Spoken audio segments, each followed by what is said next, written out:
Olá, seja muito bem-vindo aqui aos seus sonhos. Olha, aqui, agora, nessa aula, a gente vai fazer uma mega revisão ou um resumo, como você preferir chamar, da sua disciplina de matemática e suas tecnologias, tá? Esse conteúdo aqui vai ser ideal para ver se você está preparado para a sua prova e para ver justamente aquela reta final para você estar junto com o seu caderno, tá? Todo o conteúdo que pode cair. Como é que vai funcionar? Primeiro, eu não vou ficar explicando muito como é que faz as contas, como é que são os exercícios, eu simplesmente vou fazer uma revisão geral. Se você tiver alguma dificuldade, Heitor, eu não sei, por exemplo, fazer, sei lá, regra de 3, estou com essa dificuldade. Você vai pausar esse vídeo, você vai abrir uma outra aba no seu navegador e vai simplesmente puxar a aula referente a esta aqui, tá bom? Vai na playlist, acha lá a aula que a gente está falando, tá? E você refaz aquela aula para tirar todas as dúvidas e depois volta aqui para a revisão e dar continuidade, tá? Segundo ponto que é importante eu te dizer, quando eu ficar mais tempo em um assunto e ficar insistindo em alguma temática, é porque eu sei que vai cair com mais incidência da sua prova ou então que mais questões sobre aquele assunto podem aparecer, às vezes 2, às vezes 3. Se eu simplesmente passar por cima e só citar, pessoal, significa que ele tem uma incidência menor, que vai cair com menos regularidade, portanto não vou perder tanto tempo. Beleza? Aqui, essas aulas de resumo, de revisão, elas são muito rápidas, então você tem que acompanhar. Então vai pausando, anota no caderno, se você não fez algumas das aulas, tá? Mas acompanha tudo. E qualquer dúvida, já sabe, comenta aqui, fala aqui nos comentários, que a gente resolve tudo para vocês. E já aproveita agora, né? Se inscreve no canal, curte e muito obrigado por você estar assistindo, beleza? Então vamos começar. Primeiro ponto que a gente fala sobre a matemática do dia a dia, tá? A gente fala um pouquinho daquela questão teórica que às vezes cai na sua prova, que ao longo da história a matemática a gente usa bastante, que ela é muito mais antiga do que as operações que a gente aprende de mais, menos, divisão, subtração ou multiplicação, tá? E essas técnicas, por que a gente usa técnicas, exercícios, tudo aquilo que a gente aprende ao longo do curso? Porque elas ajudam a resolver problemas, isso foi desde o começo. Mas a humanidade, ela usa esses conceitos justamente para resolver problemas com grandes quantidades. Se a gente sabe uma fórmula, por que a gente usa uma fórmula? Simplesmente para acelerar o processo que a gente tem. Tranquilo? E a gente usa várias técnicas no nosso dia a dia para isso. Pode ser tabela, pode ser gráfico, porcentagem, reportagem, trabalho, soma, divisão, multiplicação, subtração, probabilidades, uma infinidade de coisas. Bom, dentro da história da matemática, a gente viu que a gente usa, dependendo da sociedade, do tempo e da cultura, eles usam diferentes símbolos, né? A gente falou dos chineses, dos maias, que usam aproximadamente 20 símbolos, os egípcios, que usam potências de 10, a gente falou dos romanos, que usam letras, né? Os sumérios, que utilizam 2 símbolos e de acordo com a ordem que eles aparecem, representa as quantidades, então cada cultura representa de uma forma. Nós utilizamos os algarismos, que representam o último número dele, significa unidade, o penúltimo número a gente chama de dezena, o antepenúltimo, contando, ou melhor, o 3 da final para o começo, a gente chama de centena, e o quarto número do último para o começo a gente chama de unidade de milhar, ou simplesmente milhar. Tá? Hoje a gente utiliza o sistema decimal, que a gente fala, mas na sua prova está surgindo o termo indo-arábico. Apesar de historicamente não ser lá muito correto, mas, olha, não interessa, a sua prova da INSEE já fala, a gente diz amém. Então, apareceu que a gente utiliza o decimal ou indo-arábico, está correto. Hoje nós temos 10 símbolos, né, que nós chamamos eles de algarismos. Heitor, não são 9? Não, o 0 também conta, tá? Aliás, historicamente, lembra, o 0 sempre foi muito difícil de ser conceitualizado ao longo da história da humanidade. Então, não foram muitas culturas relativamente recente a expressão do 0, tá? Então, por isso que muitas culturas lá atrás não utilizavam. Nós falamos dos números naturais. Os números naturais podem ser representados pela letra N, tá? Que a gente usa, que é basicamente aqueles números que a gente usa para contar. Ele começa no 0, tá? O 0 conta, o 0 é um número natural e ele vai até o infinito, pessoal. Vai até o infinito, são aqueles números inteiros. Exemplos, 0, 1, 2, 3, 4, 5, 6, 7 e assim vai. Números inteiros. Os números inteiros são os naturais, ou seja, aqueles que a gente falou agora, do 0, 1, 2, 3, até, mas também para trás, ou seja, os números negativos. Então, na verdade, pessoal, somos números negativos, o 0 e os números positivos, a gente tem aqui os números inteiros. Então, menos 2, menos 1, 0, 1, 2 e assim por diante. Números racionais são aqueles todos que podem ser divididos, seja ele positivo ou negativo. E lembrando que o 0 também pertence aos números racionais. Não vamos me errar essa questão, pelo amor de Deus. Então, todo número com fração racional, 2/3, meio. Ah, Heitor, meio é um número racional? Claro, é a mesma coisa do que 1/2. Entendeu a pegadinha? 6/8 e assim por diante. Tudo isso é número racional. Números irracionais, muita calma nessa hora. Ele é representado pela letra I, tá? E significa aqueles números que representam o infinito. Aqueles números que não acabam. Aquela dica, né? Tem 3 pontinhos depois do número, geralmente ele é um número racional. Porém, cuidado para não cair na pegadinha nem seja.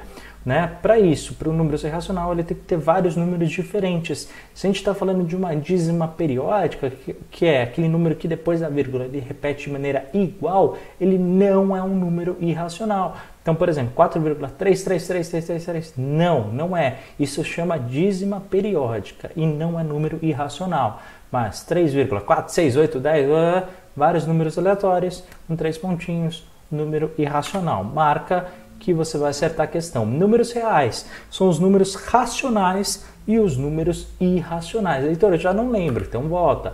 Números irracionais, esses aqui, tá bom? Que tem a representação infinita.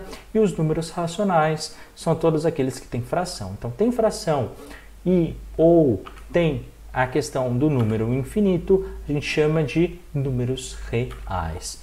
Beleza? Números negativos. São todos aqueles, né, que estão abaixo do 0.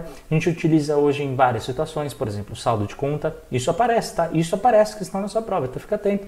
Então, saldo bancário devedor, temperatura abaixo de 0, ele te pede exemplos, então fica atento, tá? Anota isso no seu caderno. Os pontos, por exemplo, que um time pode perder no campeonato, sei lá, por colocar um jogador irregular, né?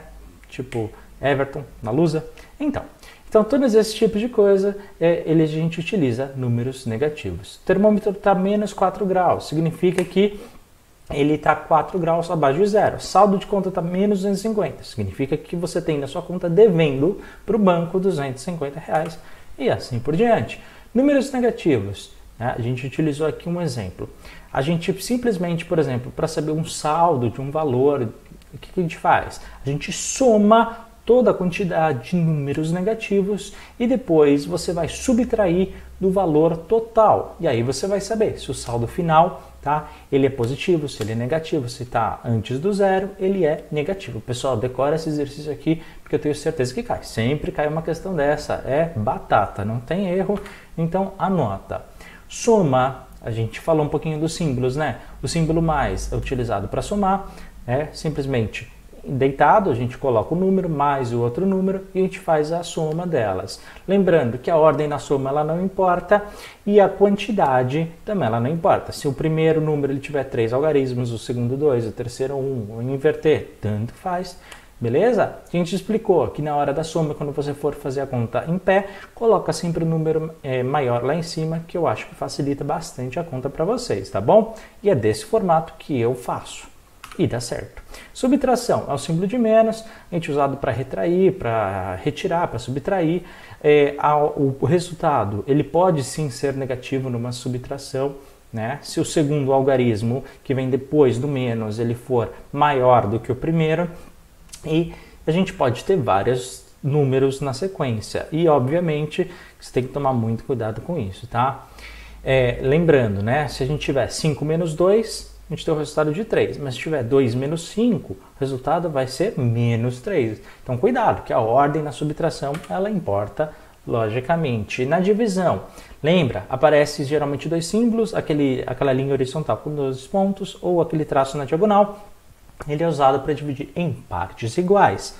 Lembrando, quando você monta a conta de divisão do lado esquerdo, lá em cima a gente chama de dividendo, do lado direito lá em cima a gente chama de divisor, né? O que sobra dessa divisão, o valor que a gente usa para dividir a gente chama de quociente e o que sobra dessa divisão a gente chama de resto, né? Então, lembrando, se ele perguntar um número na divisão pode ser dividido por 1? Pode, não tem problema nenhum, isso é uma questão que já surgiu. E o resultado, sendo multiplicado pelo seu intercessor, fornece o primeiro número. Então, o que a gente pode resultar disso? Se a gente pegar o resultado de uma divisão e multiplicar pelo segundo número, pessoal, ou seja, inverter o processo e multiplicar, a gente tem o primeiro número, tá? O que significa? Que a divisão ela é oposto à multiplicação. E quando a gente está multiplicando, o oposto dela é a divisão. Por isso que quando a gente está fazendo na regrinha de 3, né, alguns símbolos vão para o lado esquerdo, outros números vão para o lado direito, e às vezes tem que multiplicar ou tem que dividir. Justamente, mudou de lado no sinal do igual, se ele estava dividindo do lado esquerdo, do lado direito vai multiplicar. E o processo inverso também é importante. E lembrando que na divisão, a ordem vai importar. 2 dividido por 1, 2. Mas se eu tiver 1 dividido por 2, vai dar o resultado de 0,5 ou 1 sobre 2, como você preferir. Divisão com números negativos. Lembra da questão dos sinais, tá? Isso aqui é muito importante, você tem que saber. Sinais iguais, resultado positivo. Sinais diferentes, resultados negativos. Então, mais com mais vai ficar mais. Menos com menos vai ficar mais também. Menos com mais fica menos e mais com menos fica menos. Beleza? Na multiplicação, a gente tem os dois símbolos, tá? Pode ser sim o X, normal, que muitos utilizam, ou pode aparecer na sua prova como um pontinho, apenas um pontinho, tá? É usado para fazer grandes quantidades. Lembrando que a ordem da multiplicação não importa. Os números que a gente usa para multiplicar a gente chama de fatores, enquanto o resultado a gente chama de produto, ok? E lembra, a ordem dos fatores não alteram o produto, ou seja, mudar a ordem dos números que a gente está multiplicando não vai alterar o resultado. E por último, não esqueça, qualquer número multiplicado por zero, pode ser 1.253.000.000, qualquer número que vier na sua cabeça, multiplicou por zero, o resultado final será sempre zero.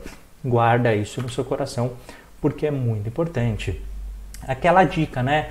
Quando a gente está multiplicando, por exemplo, um objeto que ele é retangular ou quadrado, é só multiplicar os números da primeira coluna com os números da primeira linha. Multiplica um pelo outro, você vai saber. No exemplo do chocolate, né, que a gente deu. Multiplica quantas barrinhas pequenas nós temos na primeira coluna. 1, 2, 3. Quantas tem na primeira linha? 1, 2, 3, 4, 5, 6, 7, 8, 9, 10. 10 vezes 3 tem 30 tabletes de chocolate. Não precisa contar todos, é só multiplicar. Lembra, o primeiro você repete 2 vezes, tá bom? Para você fazer a conta deitada, lembra, número maior em cima, número menor embaixo. Multiplica começando pelos números da direita e você vai fazendo a conta. Se algum deles tiver vírgula, depois é só você jogar a quantidade de casas que tem vírgula em um deles, jogar lá na sua resposta e contar. Lá em cima, por exemplo, 3,125 vezes 5. Fez a conta. Lá em cima não tem 3 casas com vírgula? Beleza, lá embaixo tem que ter 3 casas com vírgula. Então é só contar e meter a vírgula de boa, tranquilo. A gente fala também do Sistema Internacional de Unidades, né? O SI, que internacionalmente mostra, né? Então, quando a gente está falando, geralmente, em área, a gente está utilizando a questão dos metros, né? Então, do comprimento que vai aparecer, se não falar nada, pessoal, é em metro. A gente está falando em área, quando a gente faz aquelas contas, a gente usa metro quadrado. Se está falando do volume, ou seja, um objeto tridimensional em 3D, a gente está falando em metros cúbicos, né? E essa simbologia toda é representada pelo M. Depois a gente falou dos ângulos em radianos, a gente falou já em massa, que representa o quilo, que é o K e o G, tá? O tempo, que geralmente é feito em segundos. Eu falei que esses são os principais que aparecem na sua prova. Bom, em termos de grandeza, não esquece disso, tá? Ela é muito importante para a gente saber dimensões. Quando a gente fala, por exemplo, com um quadrado, uma sala, por exemplo, com largura de 6 metros, a largura da sala, que significa que cabe 6 unidades de 1 metro. Então, você precisa ter essa dimensão na sua cabeça, tá? Se um quadrado ele tem 1 metro quadrado, e se a sala tem 6 metros quadrados, é porque cabem 6 quadrados. Essa referência de grandeza você tem que ter na sua mente. Beleza? Até aqui? Tudo tranquilo? Algumas unidades que mais caem na sua prova. A gente está falando de 1 km representa 1000 metros. Ou, ao contrário, também é verdadeiro, hein? 1000 metros representa 1 km. Se a gente está falando de 1 metro, também a gente está falando de 100 centímetros. Ou 100 centímetros, 1 metro. 1 quilo representa 1000 gramas. Cuidado para não confundir. 1 hora não representa 100 minutos, hein, pessoal? Cuidado, muita gente cai. 1 hora representa 60 minutos. Não me erra essa questão, pelo amor de Deus. E 1 minuto representa ali 60 segundos. Tranquilo? Também a gente falou na questão gráfica, né? De que a gente vai andando, conforme a gente vai andando para o lado direito, a gente vai tirando ali uma casa na vírgula e olhando para a esquerda a gente vai avançando. Ou seja, a gente acrescenta um zero. Então, só para você ter essa referência que 1 quilômetro representa 1000 metros, né? E se a gente quiser transformar o metro em 1 milímetro em metros, vai ficar 0,001, ou seja, 1000 milímetros. Também, na questão da velocidade média, lembra, se a gente quer transformar quilômetros por hora para metros por segundo, a gente vai dividir por 3,6. Porém, se você precisar passar metros por segundo para quilômetros por hora, a gente vai multiplicar por 3,6. Figuras planas, pode aparecer na sua prova com o nome de polígonos, é a mesma coisa. Os principais que caem na sua prova, triângulo, quadrilátero, pentágono e hexágono. Na verdade, só os 3 primeiros. E você tem que saber que cada um deles tem esse nome pelo número de lados que ele tem, tá? E a gente não está falando, pessoal, de volume, a gente não está falando de um objeto, a gente está falando apenas da dimensão que a gente vê numa folha, tá? Apenas em 2D. Beleza até aqui? Então, triângulo 3 lados, quadrilátero 4 e o pentágono 5 lados e assim por diante. Se ele está falando de polígonos regulares, significa que todos têm lados iguais. Os quadriláteros, ele é o único que tem ali algumas exceções que podem surgir na sua prova. Por quê? Porque dependendo do desenho dele, né, se os lados forem de tamanhos diferentes, né, a gente está falando de diferentes tipos de quadrilátero. Aí os polígonos regulares só tem apenas um, que é o quadrado. Os outros não são. Portanto, a gente pode ter o retângulo, né? A gente pode ter o trapézio, a gente pode ter o losango, o paralelogramo ou o quadrado em si. Mas todos eles têm 4 lados, por isso que são os quadriláteros. Você precisa saber, tá? O desenho de cada um e o nome deles. Bom, se a gente está falando de uma face, né, de uma figura, a gente está chamando de face. Né? Se a gente está falando de um contorno dele, a gente chama de aresta, e a gente está falando de uma ponta dele, a gente chama de vértice. Esses termos às vezes caem na prova, você tem que saber. Fórmulas básicas de área, não é de volume, não me confunda, pelo amor de Deus. Do triângulo, base vezes altura dividido por 2, do quadrado, lado ao quadrado, ou lado vezes lado, dá na mesma. Do losango, a gente vai fazer de uma ponta a outra, né?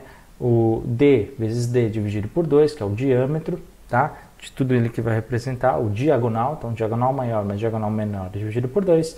O retângulo é base vezes altura. No trapézio, a gente faz a base maior mais base menor vezes altura dividido por 2. E depois do círculo, πr ao quadrado. Esse ponto é a multiplicação, como a gente já viu. Lembrando que o π representa sempre pela constante 3,14 e o R é o raio, beleza? O H representa sempre a altura e assim por diante. Nos volumes, a gente viu que o paralelepípedo, né, a gente já explicou, que é só multiplicar os 3 referências que nós temos, né? E a gente faz, na verdade, a área da base vezes a altura dela. Então, A vezes B vezes C. Enquanto no cubo, eles têm sempre a mesma medida, então você vai pegar o número que ele está representando, qualquer um deles, porque é sempre o mesmo, e você vai levar a terceira. Enquanto isso, o prisma, muito cuidado, porque tudo depende do desenho da base. Então, por exemplo, se a base for um triângulo, é base vezes a altura dividido por 2 vezes a altura. Se for um círculo, é a área do círculo vezes a altura. Se for um quadrado, é a área do quadrado vezes a altura. Beleza? Sempre multiplicando. Enquanto da esfera, 4πr ao quadrado. Essa é a área de uma esfera, de uma bolinha de gude, como você preferir. As escalas. Lembra? Escala é sempre uma razão constante, uma proporção. É sempre usado muito em plantas e mapas. né? Então a escala basicamente a gente vai ter a escala vai ter a medida do desenho, os 2 pontos e depois a medida do objeto real. Por exemplo, 1/50 representa que para cada uma medida do desenho representa 50 do outro. Geralmente vem em centímetros, tá? Geralmente vem em centímetros. Há 3 tipos: a escala natural, reduzida e ampliada. A natural é quando a gente tem uma escala do mesmo tamanho, então é representada, por exemplo, 1 por 1. A escala reduzida, que é o que geralmente a gente usa, é o que parece mais a sua prova, significa que tamanho real ele é maior. A gente usa muitas vezes em mapa, por exemplo, 1/50, 1/250, 1/1000. Enquanto a escala ampliada é quando a gente quer falar que o tamanho real ele é menor. Se eu quero, por exemplo, mostrar como é que funciona um microchip, então o microchip ele é menor do que vai ser o meu desenho, então a gente inverte isso, mas é muito raro cair escala ampliada na sua prova, tá? E também há 2 tipos que você tem que saber, que na verdade é a mesma coisa, mas a escala numérica, que é essa representação pelos números, e a escala gráfica, que a gente vai fazer simplesmente um desenho. Nesse caso, tá vendo? Um branco, depois tem uma parte preta, depois outra parte branca, e aí nesse caso ele vai falar, tá? Quando não for centímetro, ele vai falar, olha, escala gráfica e tá ali quilômetros. Então, cada parte pintada representa 10 quilômetros nesse caso, tá? Nesse exemplo apenas. Na questão de proporção, é sempre uma igualdade entre 2 razões, né? Quando a gente faz uma comparação. Então, o que você tem que fazer aqui? Você simplesmente multiplica em cruz, tá? Toda vez que vier a proporção, ele te perguntar se isso realmente é uma proporção. Se o resultado final ficar 1/1, tá correto, é beleza. Mas isso pode também te facilitar se você sempre dividir pelo mesmo número. Nesse exemplo, por acaso, você pode dividir tudo por 7, porque todos os números são divisíveis por 7, então você vai conseguir diminuir, tá? E depois é só multiplicar em cruz de novo e ver se fica 1 por 1. Na porcentagem, lembrando, é uma divisão por 100. Porcentagem é uma divisão por 100 e sempre possui aquele símbolo. Um traço na diagonal e aquelas 2 bolinhas, tá? Quando a gente fala de 5%, por exemplo, é 5/100.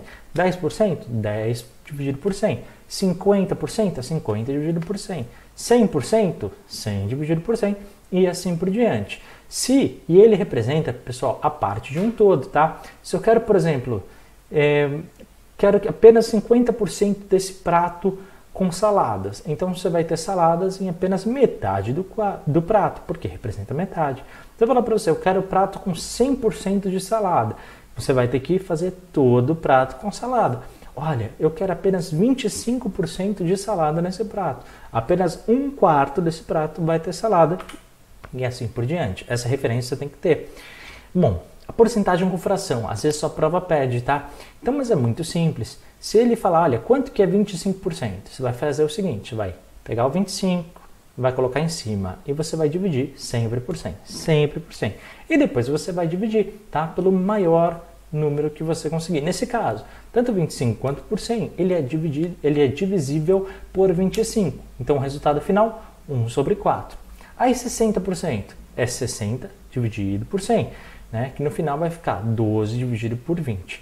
Você pode dividir primeiro por 5 e depois você divide por 4. Resultado final, 3/5.